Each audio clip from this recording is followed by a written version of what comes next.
I'm ready to take your questions. Thank you, Secretary General. We now start with a question by Skype from Brooks Stigner from Jane's Defense.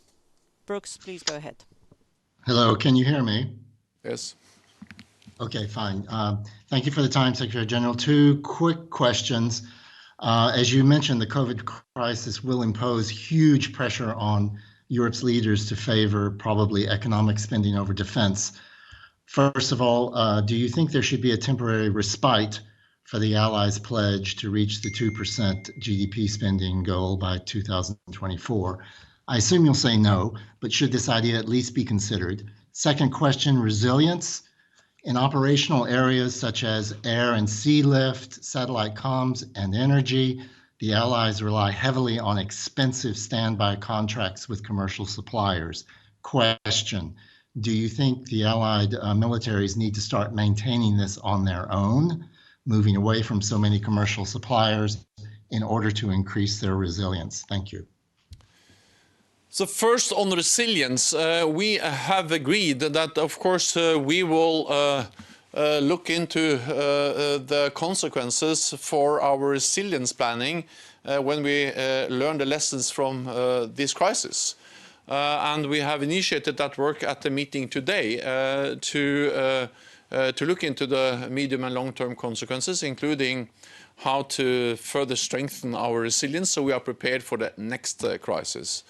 We have in NATO developed over a long period of time baseline requirements for resilience in 7 different areas: health, mass casualties, transportation, infrastructure, telecommunications, continuity of government, and other areas. So of course, when we update these baseline requirements, we'll take into account the lessons learned from the crisis we face now. What the concrete outcome will be, I think it's a bit too early to say, but all allies have some homework to do based on what we see in this COVID-19 crisis. Let me also add that, well, of course, there are challenges and there are lessons to be learned. But I would like to highlight 2 things. One is that our immediate focus now is not to, what should I say, look into the long-term consequences. The time will come where we have to do that. Our immediate concern now is to actually address the crisis as we face it today, to help to save lives and to mobilize as much support as we can. And Sir Kerr briefed us on what NATO allies and NATO is doing, and it is significant the way the military, NATO, provides support to the civilian efforts to combat COVID-19 or the coronavirus. And I also think that actually, for instance, the airlift capabilities, the medical evacuation or the ability to transport patients, field hospitals and many other parts of our resilience has proven extremely valuable and very operational in the midst of this COVID-19 crisis. So, of course, there are always things that can be improved, but I think also we have seen that NATO as a crisis alliance, or an alliance which has been prepared for crisis for decades, actually, and the military actually play a very important role in providing support to the civilian efforts dealing with the crisis. When it comes to economy and budgets, of course, there will be economic consequences of the COVID-19 crisis. We have seen a significant reduction in GDP. We have seen forecasts about further reductions, and of course there will be budget consequences. At the same time, I think it's a bit too early to say how big those consequences will be, because that will not least depend on how long the crisis will last. Second, what we have seen is that in investing in military capabilities is not only important to address military threats, but having military capabilities is also extremely helpful addressing health crisis.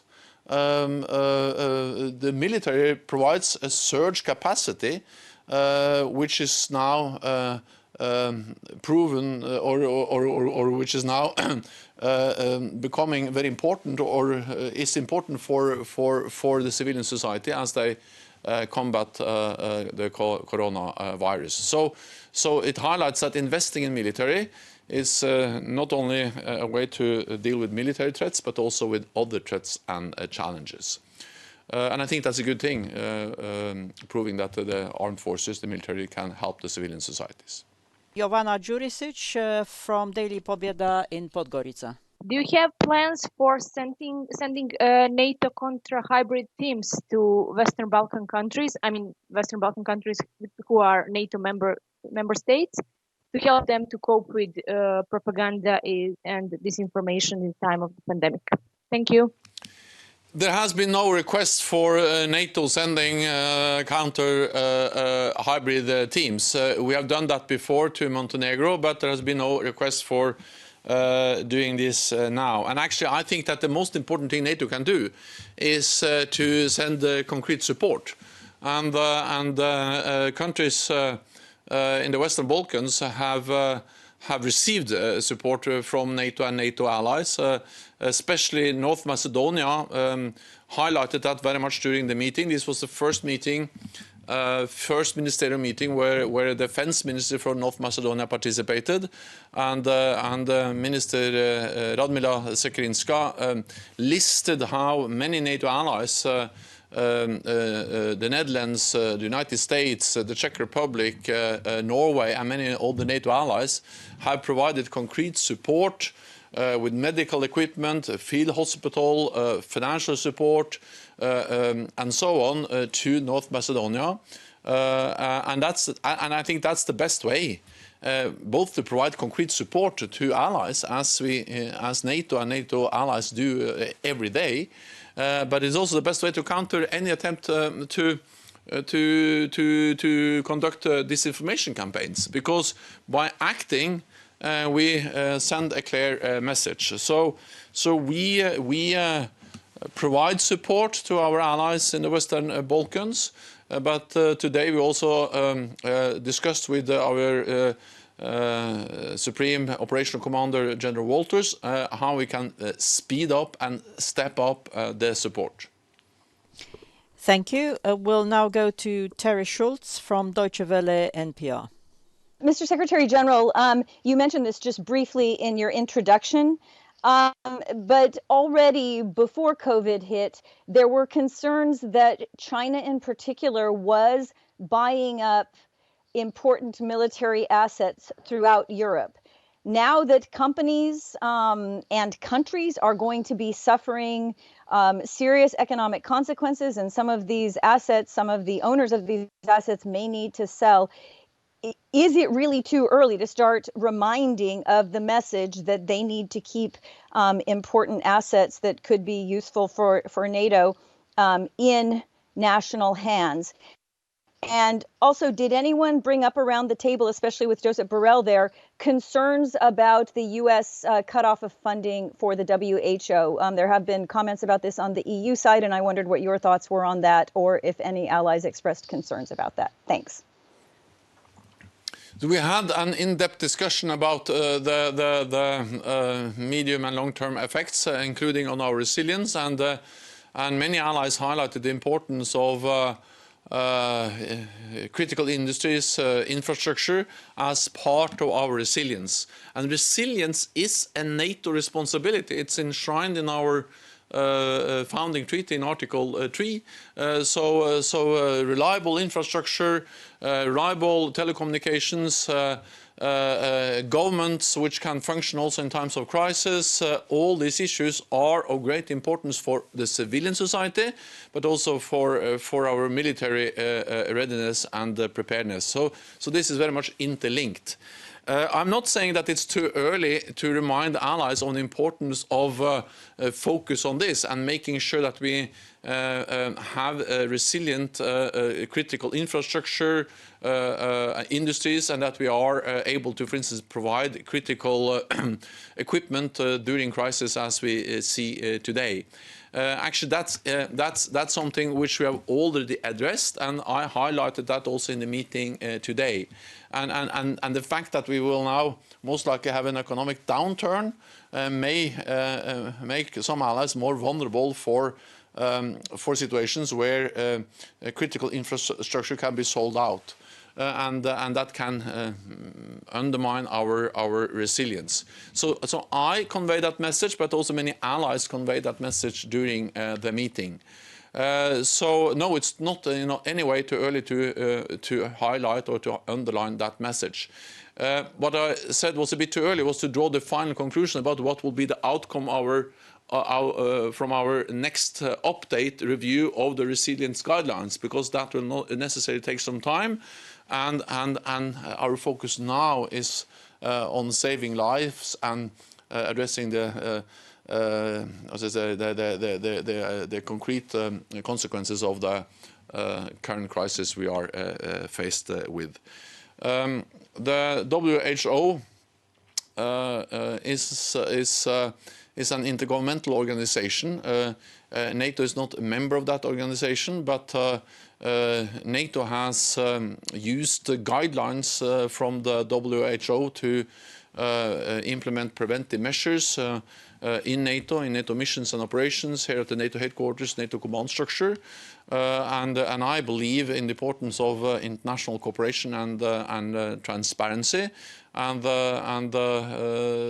of course, since we are not a member, we will not assess how the organization is working, but we have used the guidelines provided by WHO to implement preventive measures in NATO. Thank you. We can now go to Kabul and Hashnud Nabizada from Hama Press. Thank you, Mr. Secretary General. I have now a question for you on Afghanistan. How will the recent political developments and the US Taliban peace deal affect NATO mission in Afghanistan? Thank you. Well, NATO allies and NATO have expressed support to the agreement between the US and the Taliban. And to support the peace efforts, we have decided to adjust our troop levels in Afghanistan from currently roughly 16,000 down to 12,000. But we have also said that any reduction will be conditions-based, and that we remain committed to Afghanistan, and that we will continue to provide training, assistance, and also financial support. And we have to understand that even at the level of 12,000, we will be able to continue the mission operations very much as we have done for several years now, because we were actually almost at that level until 2017. Then we had an increase to 16,000. Now we are back again almost at the same level we had before the increase in 2017. So the NATO troop levels have been has been adjusted before, up and down, and we has conveyed the clear message that what we do in Afghanistan will be conditions-based. So NATO's message is that we went into Afghanistan together. We will make the decisions on adjusting our postures together, and when the time is right, we will of course leave together. But we will leave when the conditions are in place for reducing further our presence. We actually believe that the best way we can support the peace efforts is to continue to support the Afghan security forces by doing that, sending a message to Taliban that they will not win on the battlefield. They have to sit down and make real compromises on the negotiating table. We call on Taliban to respect the peace or the agreement with the US, to reduce violence, and to sit down and engage in inter-Afghan negotiations. It is also important that the political challenges we see on the government side and in Afghanistan, that they are addressed, and we need unity. We need a functioning political process in Afghanistan, not least to be able to fully engage in the peace process.